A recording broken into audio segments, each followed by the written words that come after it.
Good morning to all. Myself Aman Sharma, Assistant Professor at RPIIT Campus Karnal.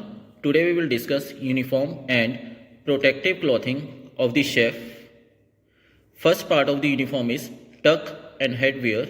It helps chef for keep the head cool and prevent the hair from falling into the food. Cotton cloth cap are difficult to maintain, whereas paper cap are disposable, hence they are neat. The number of plates on the chef cap indicate the number of way in which an egg can be prepared. Next part is scarf and neckerchief. It helps to the chef for absorb sweat of the body. It also indicates the identification and designation of the chef in the kitchen.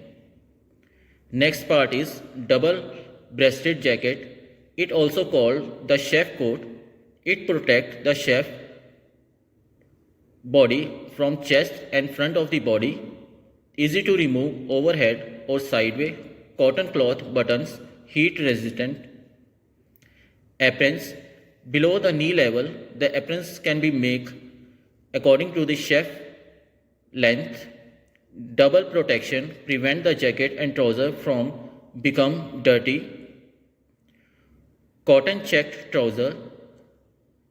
Double shaded hide the dirty and identify designations.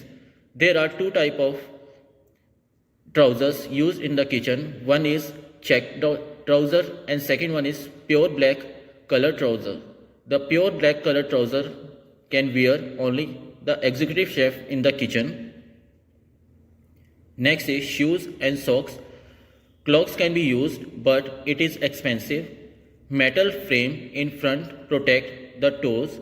Easy to remove legs. Socks can help absorb sweat, provide good grip in the shoes, steady step while walking.